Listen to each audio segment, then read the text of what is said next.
12:10 один из самых известных раввинов нашего времени, Манис Фридман, в прямом эфире отвечает на вопросы наших слушателей.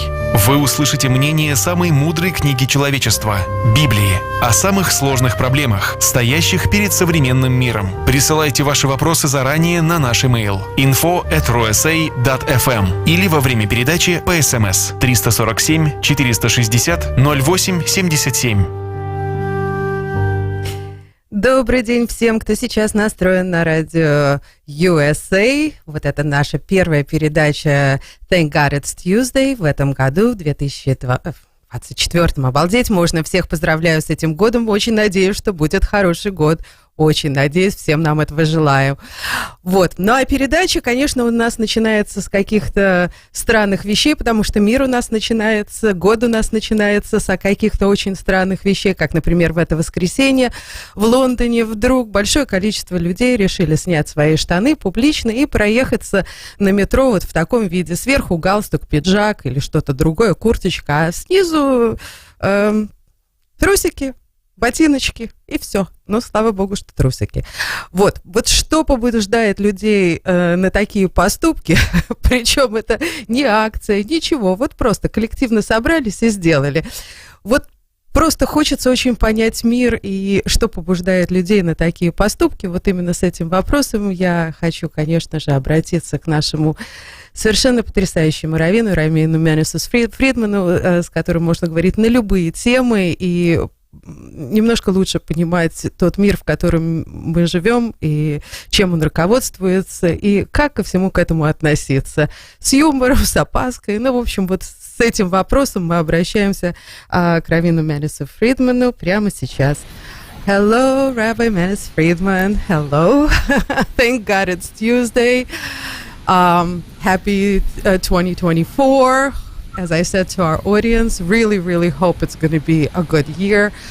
Well, sane would be probably best because it starts out as usual with some insanity going on and some kind of silly insanity. I hope that it's not as serious as maybe it's more serious than we think it is, as I just told our audience about the little action that happened over last Sunday in London in their subway system. All of a sudden, hundreds of people decided to take off their trousers, men, women alike, and ride the subways with no pants.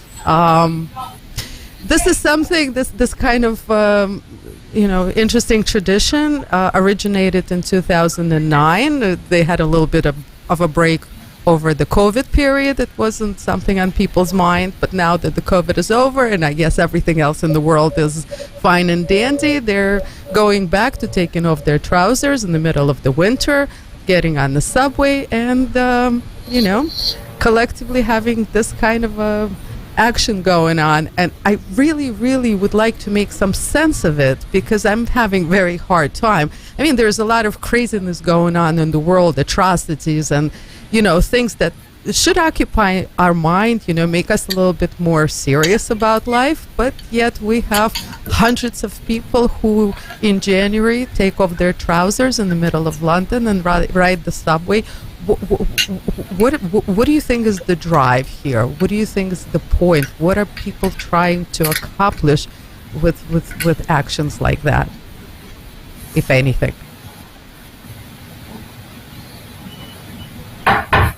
Why only on the subway?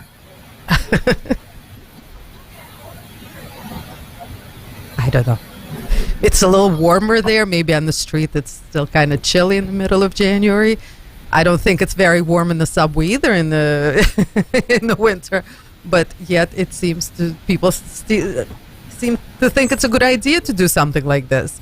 Like, what is it? What could possibly drive a person to do something like that? And I gotta say, this is not the only time. What is this with clothes off in public and collective clothes off? I mean, in Russia, a few weeks before New Year's, famous people got together and had a semi-naked, I guess, holiday celebration where, things were maybe not completely off, but almost off see-through, and there were actors and actresses and famous people who gathered together and in this provocative style and thought it was very cute. They were actually reprimanded by Putin. He actually stripped some people of their titles, and some people who went really overboard got drafted, and I don't know, he kind of took measures. In London, no one is taking measures. In time... Putin is in favor of taking off your shirt, not your pants. Yeah, exactly. He's very particular. Yeah. Now, I'm afraid that it's basically a return to childhood. We can't handle being adults. So it's not so much sexual as it is infantile. I'm sure the psychiatrists will agree with that. It's like wishing that they could be babies again. And, the first symptom of a baby is he doesn't have to be dressed. That's pretty desperate. I mean, everyone would like to have the innocence of a child, but this is not exactly the way you go about it. Taking off your clothes doesn't make you more innocent. Yeah, so why is it so scary to be an adult? But it is. People don't want to get married, too adult. They don't want to become parents, way too adult. They don't even want to have a job because it's adult-like. It's the behavior of a grown-up, and nobody wants to be a grown-up. In fact, you look at all the commercials, and I think we've spoken about this. All the commercials are grown-ups acting like babies. They're having a great time splashing in the water and running and jumping, and they're just babies. Taking off your clothes is going back to infant, but all the commercials are childish. The thrill of being a child. Now it's the thrill of being a fetus. I mean, that's going to be the next step. Rabbi Friedman, I remember that I think my biggest fear as a child was those silly dreams that the children do have, and I know about that something got tucked in improperly and something is showing somewhere and people are laughing at you for it. When you're a little child, actually you're so afraid to be caught with, something showing, something improper showing. And over here, people are volunteering to appear improper. And look how the countries are reacting. Some countries are reprimanding it. At some point, United States, we had such a thing as indecent exposure, and it was punishable. People either got tickets or even got arrested for indecent exposure. Now there's no such concept as indecent exposure. I mean, in Russia it is, apparently, as we just read about it, but in other countries, like more Western countries, like America, England, not so much. I mean, what is happening with the society? How are we supposed to understand this? Well, it is still illegal. There are laws against public indecency. I guess the leadership understands the needs of the people.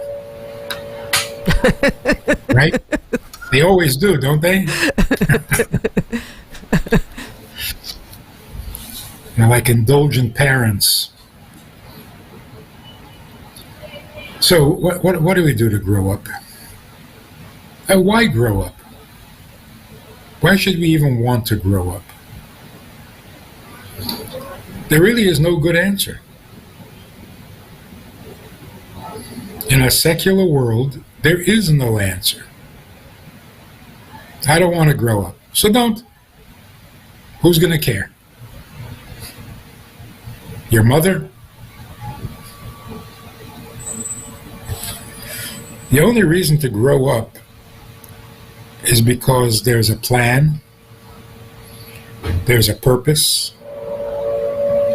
God created the world for a reason, and He's depending on us to fulfill that plan and fulfill that reason and that purpose. If you don't think so, if you don't feel that, if you don't agree with that, then stay a baby. Why not? Go back into diapers.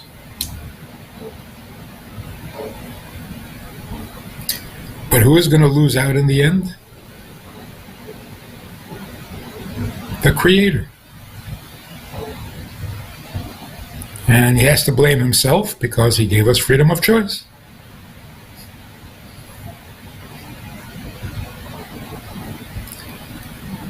That is very sad. And that's why secular inevitably leads to death.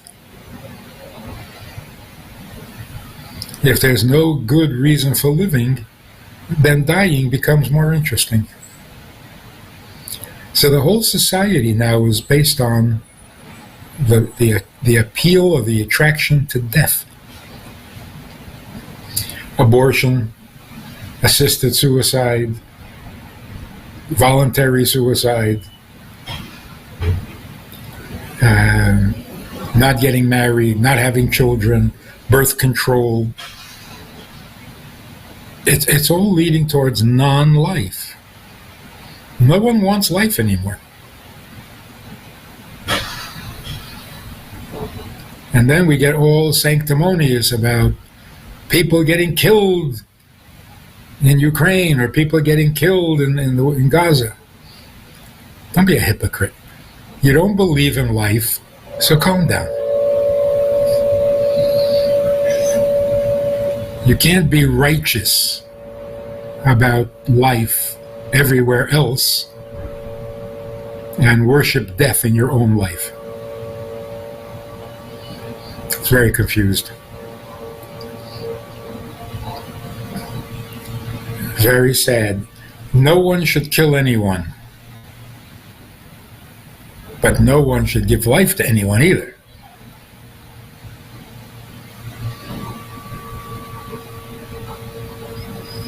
Even the trans insanity. That means you'll never have children. That's the immediate first result. If you have an operation, you'll never have children. End of life. You're the last link in the chain. Somebody gave birth to you, but that's over. You are not going to give birth to anybody.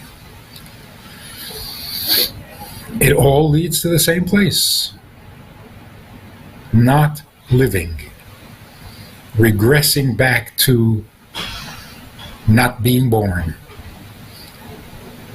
So we went from being immature adults to being teenagers again, to being children again. Now we're down to babies again. What is the next step? We're all going to revert back to the fetal position. And then what, Rabbi Friedman? What happens then? There isn't going to be much.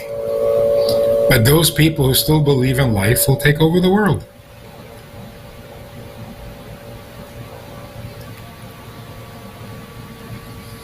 Rabbi Friedman, I mean, we speak about it every time because it's getting harder and harder. It's getting harder and harder to be the one who understands, be the one who understands that there's more to life and wanting that more and trying to achieve it in every which way possible, I guess, I hope, and seeing that the world is not budging.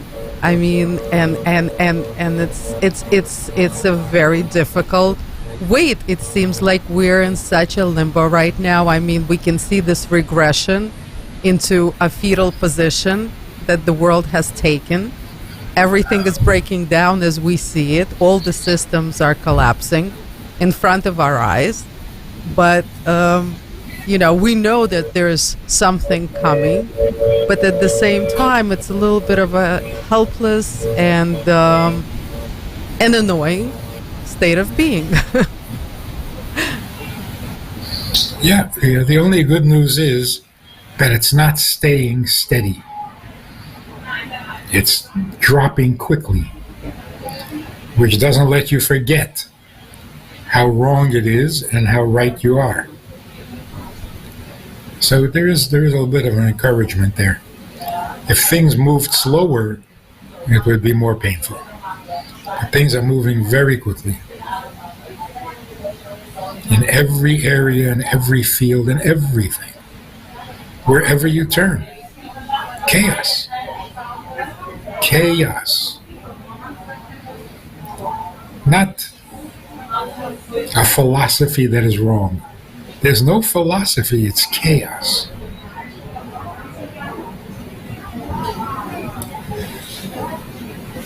It's whatever moves you at the moment.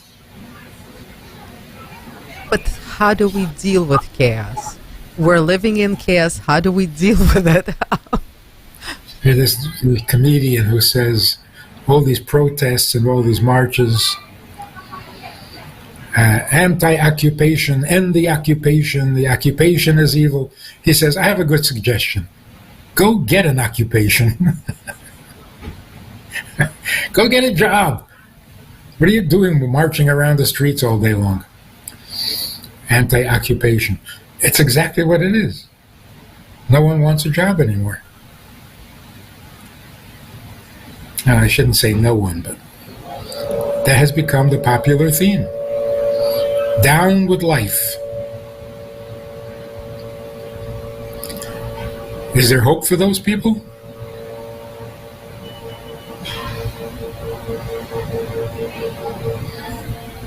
If they keep going the way they're going, they'll succeed.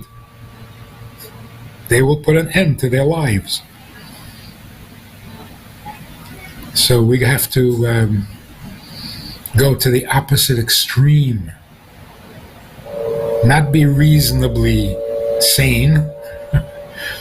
We have to be extremely excited and motivated by life. Giving life, producing life, saving life, enhancing life, living life. And life means pursuing the purpose for which we were created.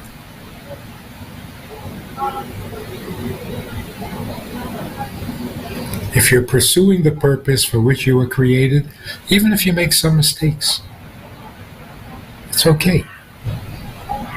You're pursuing. You're not perfect at it. But if you're pursuing the purpose for which you were created, you're doing wonderfully. When Mashiach comes, we'll perfect it. Now we don't have to be perfect. We have to pursue.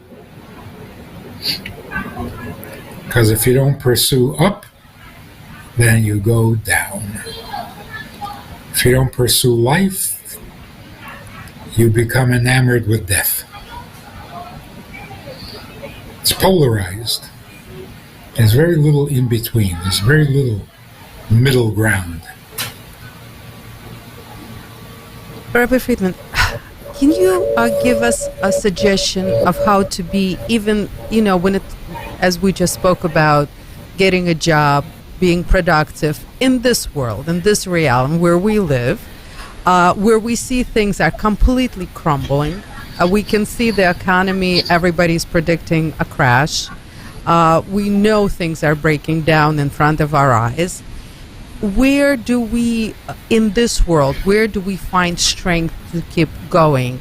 Not just in the spiritual realm. Well, I don't want to say just, mainly in the spirit. But how do we stay here grounded, still understanding that things are breaking down?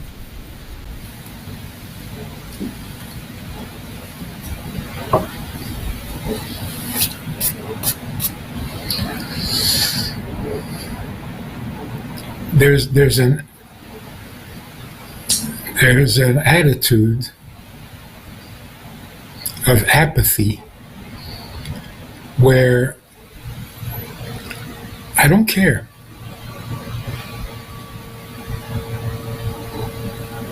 If you talk to people, they'll tell you, I tried to care. I did. For many, many years, I cared. All it did was make me anxious. All it did was lead to frustration. Because I can care, but there's nothing I can do to change the world. So it's a very uncomfortable place to be, where I care that the world is messed up, but there's nothing I can do to fix it. So the only way out is to stop caring. Like the guy said, he's very upset because he read in the papers that if you smoke cigarettes, you get cancer, and he's a heavy smoker. So the guy says, so what are you going to do? He says, I'm going to stop reading newspapers. Why create anxiety? So by caring, I create anxiety. So the solution is, I don't care anymore. And it really doesn't make a difference to me anymore. Now you can argue, you should care, it does make a difference. Or you can simply say, you're right. You don't care. Because it's not your problem. It's God's problem. It was never meant to be yours. So you say, oh, well, I don't care. Okay, fine. Makes a lot of sense. But God cares. So do what God cares about, and you will be busy and productive, and you still won't care, because it's not your problem. In other words, trying to make it personal, like it's my problem and I have to care about me, no, you don't. You have to care about the purpose. And I think that's actually an improvement. You can live your life because you care, and that's okay, that's good. It's not the truth. But if you're living life because God cares, that's the whole truth. That's even better. So rather than get depressed over the fact that I don't care because it's not my issue. It's not my creation. It's not my world. So yeah, I would love to see Tikkun Olam. But, if it's not going, it's not going. What am I going to do? The answer is, you want to see Tikkun Olam? Why? Is it your world? You invested in this. So again, the answer can only come from the truth. And the truth is very lacking. Very little attention is given to truth. Everything is Hollywood.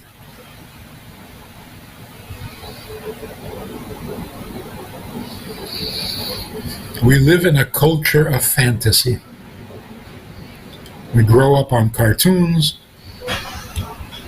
then we graduate to meaningful movies, then we move up to psychedelics, anything but the truth.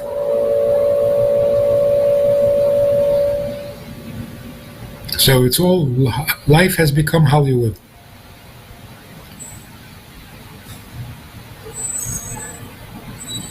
The sensitive people realize this is not even worth the effort.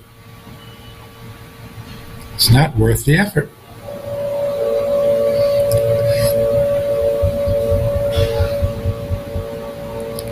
I I can try really hard and succeed. And when I succeed, I'm going to ask myself, so what? And I won't have an answer. Rabbi Friedman, this is the biggest question. How do we continue living the life that we are living, going to work, making a living, functioning in this world, understanding that it does not work? It doesn't work. And whatever we're working towards, we don't know anymore. Realistically, okay, yes, to pay the bills, it's very important because we still have to play by the rules of this world, and this is how it's been set up, and this is what we have to do. But it seems to be senseless. Even this is beginning to seem senseless at this point. This is what you have to do if you're an adult. But since being an adult is a little too demanding and a little too difficult, the solution is, okay, I'm not an adult. If a man can identify as a woman, why can't an adult identify as a child? That's what we're doing. Take your clothes off and parade around in the streets as if you were a year old. Is it hurting? Now I don't have to go to work. I think some of those people were going to work. They were wearing suits on top, but nothing on the bottom. So I don't know how that works out exactly either. But It's so perfect. The metaphor is so perfect. I'm supposed to be an adult, so I'm wearing a jacket. But I'd rather be a baby, so I take off my pants. Perfect. Rabbi Friedman, but is it hurting the society that people are doing this, or people truly do think that this is a personal choice, self-expression, some fun? Because it seems like some people thought it was a lot of fun to look like this and walk around like this, and everybody was really, really enjoying themselves. It's a lot of fun to be a baby. In fact, that's the last time you really had any fun. Brings back good memories. But should it be categorized as self-expression and I'm not hurting anybody? No, it's not self-expression. It's desperation. It's an unhealthy desperation. And you can smile through it all and pose for the camera and everything, but you're acting on desperate. Your fuel is desperation. That's not healthy. It will not lead to anything better. It will just continue to go down. Well, this is another thing. All the people that are doing it, they're in denial that they're desperate. No one is going to admit I took off my pants because I'm desperate. No one is going to say that I'm parading myself around. No, everybody's saying this is just a little harmless fun. This is, something, to take the edge off of whatever is happening around. You see that? Take the edge off. That means you're desperate. Because you're on the edge. If it's not desperation, what is it? Genius? It's a brilliant idea that a brilliant mind came up with. What would it be like to go to work without pants? Only a genius could think that, right? No, it's pathological. It is pathological. It is a symptom of illness in a society. It's not just those people. What kind of society, what kind of philosophy, what kind of a lifestyle produces this? It didn't come out of nowhere. It's a result, a byproduct of the teachings, the beliefs, the education, the values. All of this produces even reactions based on what you believe. So if the reaction is very unhealthy, there must be something unhealthy in the philosophy that produces it. If everybody in town is violent, it's not just a mood, it's a belief, it's a conviction, it's a value, and it's being promoted. So if there's chaos going on, okay, how are we producing, educating, and teaching chaos? Because that's what we're doing.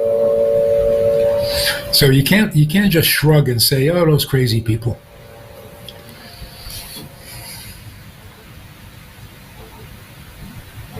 Crazy people come out of the design that you have for life.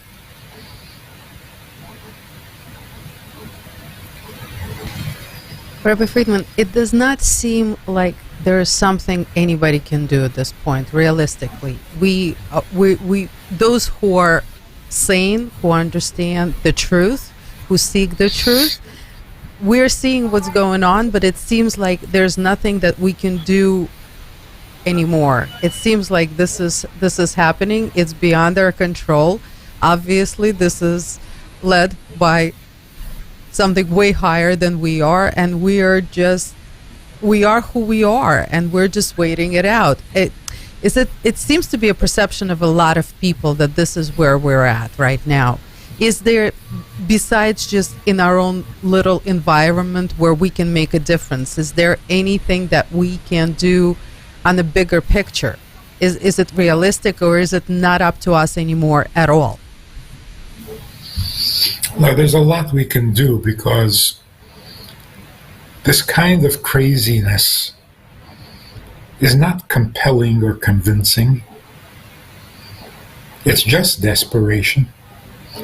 So if you offer an alternative, people will grab it. The problem is, there are those who are pro-death and there are those who are pro-life. And the attitude is, you got to pick one or the other, and they're both pretty much the same. Meaningless. So you can be meaningless in death and you can be meaningless in life. So fine, do it whichever way you want. But there's no reason, there's no real motivation to choose life over death. So people say, okay, I like vanilla, you like chocolate. I like death, you like life. It's a matter of taste. No, it's not.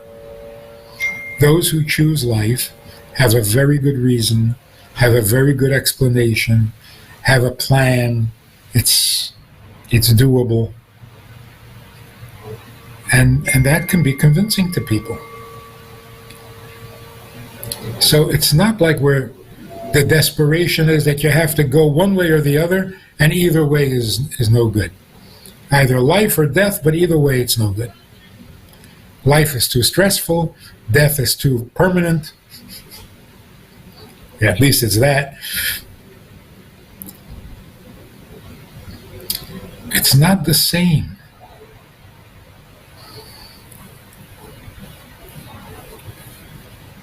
Choosing life is a real philosophy.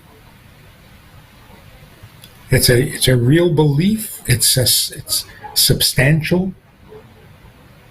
It's noble. It's compelling. Death is just desperate. So why do the people who choose life act as if, yeah, well, you got to choose one or the other? I chose life. In different words, if your choice of life is not compelling to you, compelling enough that you could explain it to someone who has chosen death, then you don't really appreciate your life. So those of us who choose life have to understand why we choose it, what made us choose it, why it's the right thing to choose it, so that it's even convincing and compelling to those who chose death. It's an interesting thing in the Gemara and the Talmud. It says you should not engage in debates with non-believers. But then the Mishnah says, know what to say, how to answer the non-believer. Well, what's the point of knowing what to say to them if you can't talk to them? So one of the answers is, because if you don't know what to say to them, then you're a little bit of a non-believer yourself. So you have to know what to say to a non-believer, not for the non-believer's benefit, for your own benefit. If you can't convince a person who is despairing of life, if you can't convince him that life is great, is your life great? Because if it really was, you'd be able to explain it convincingly. So there is a lot we can do, must do. It's not to say, okay, they're not going to have any children anymore, so I guess they're just going to become extinct. We're going to have children and we'll hang around for a long time. Doing what? I don't know, we're just going to be here. They're not going to be here. I don't know which one is better. I don't know. Living for no reason and dying for no reason. Which one is better? I don't know. I can tell you which one is easier. So we better have some good explanations for why we choose life. And then share it and turn people around. Yeah, we can do a lot. It's what we're doing right now. Rabbi Fridman, how would you summarize why we choose life? We choose life because we are not laboring under the misconception that this is about me and my success and my pleasure. If it's not about me and my success and my pleasure, then what is it about? Something much bigger, much truer, something eternal, something infinite. And I can be part of that, as tiny as I am.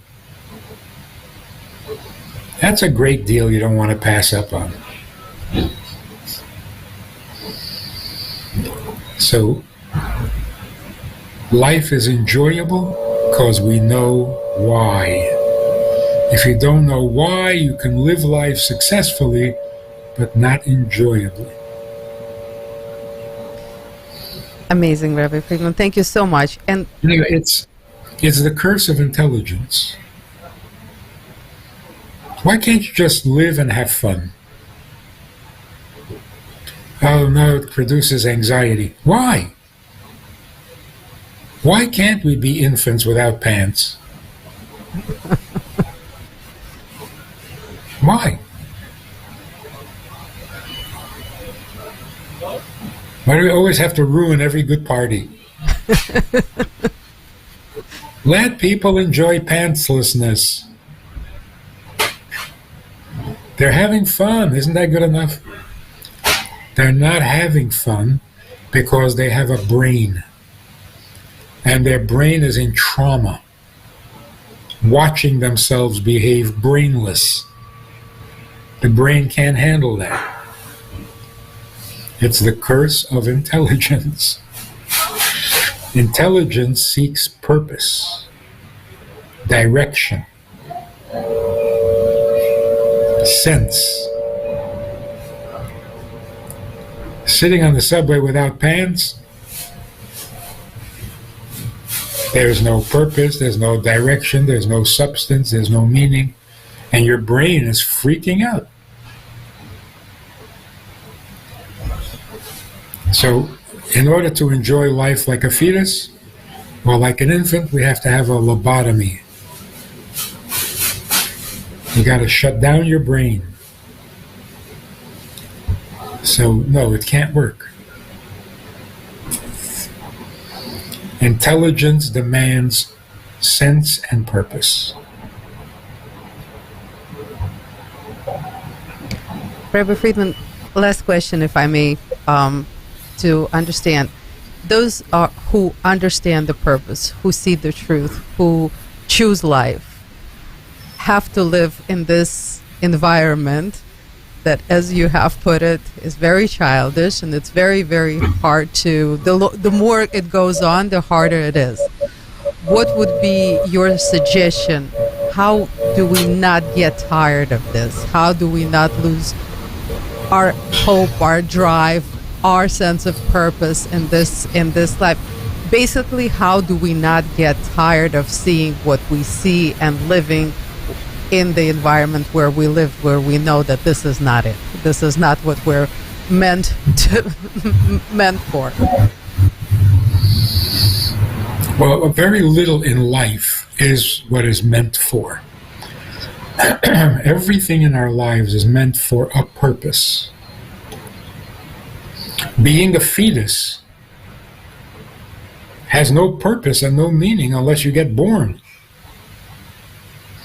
Getting born has no meaning and no purpose unless you learn something and find out who created you and why. So everything in the universe leads to something better.